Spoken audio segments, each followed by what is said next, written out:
Vets for Freedom just completed its highly successful National Heroes Tour, bringing Valor Award winners from Iraq and Afghanistan to town hall-style meetings across America. The tour kicked off on the USS Midway in San Diego and opened with retired SEALs skydiving right onto the deck of the Midway itself. Later in the tour, the town of Marshall, Missouri and the surrounding areas gave us what could only be called a presidential motorcade quality escort to the event there.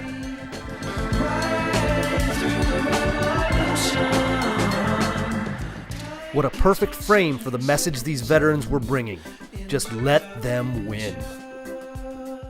But some, to console the veterans of this war, they state that their actions to cut the troops and pull funding and portray the war as a hopeless endeavor are not meant for the troops, but are intended to be a strong message to the president.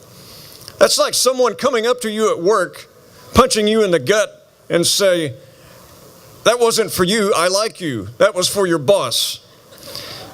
If that's the kind of support that some Americans want to offer us, we reject it. We despise it. It rubs against the grain of everything inside us as soldiers and defenders of America. Like I said, there's nothing that anybody can do to stop us from defeating them. The tour hit somewhat of a fortuitous glitch in Minneapolis, Minnesota.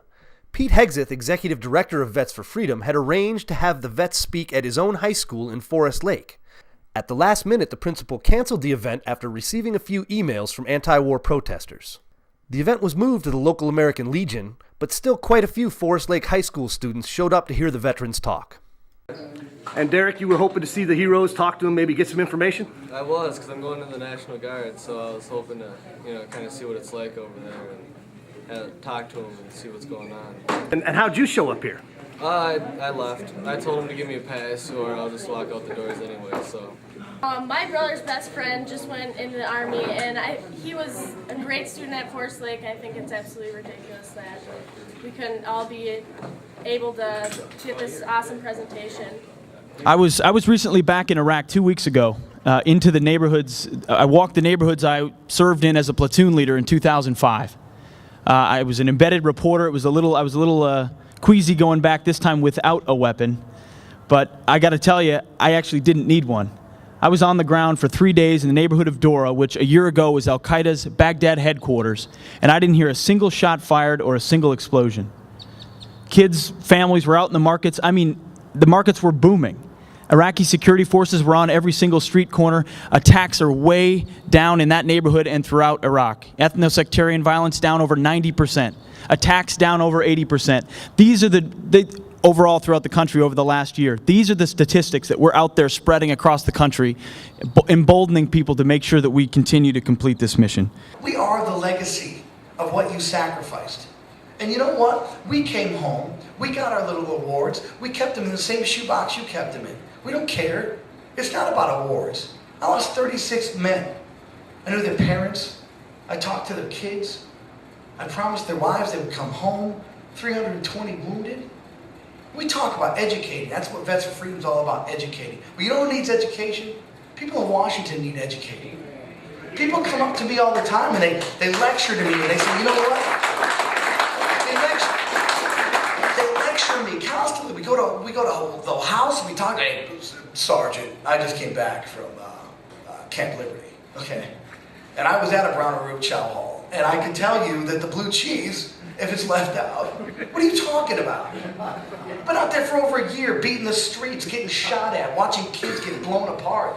Don't lecture me about what's happening in Iraq. What do you think is the message that you want to put out to folks we meet along the way? Turn off your television and open your ears, mind, and hearts, because you're going to hear the true story from us. It's really hard to sell, serving your country today with a war going on. I mean, these guys are like, I was bamboozled. Well, I mean, do you have cable television?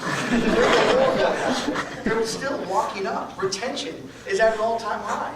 We've got individuals in the combat zone swearing better. Colonel Russell was telling me that did you do re-enlistment ceremonies? Yes. Where did you do them? We had the privilege to do them on the graves of Uday and Qusay Hussein.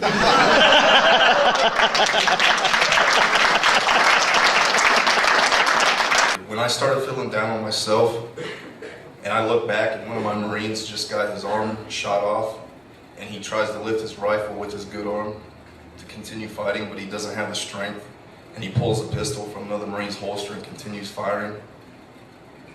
I mean, that's unbelievable. That is what kept me going. That is what kept me going in that house that day.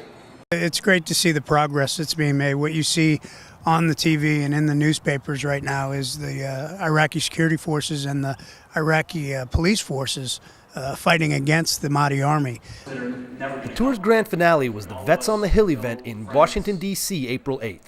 Vets for Freedom brought in more than 450 of its members to hear some motivational speeches on the Hill and then go meet with their members of Congress.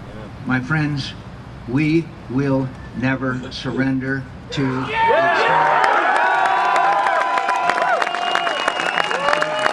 know who wants you to come home more than anybody? Al-Qaeda, because you're kicking their ass.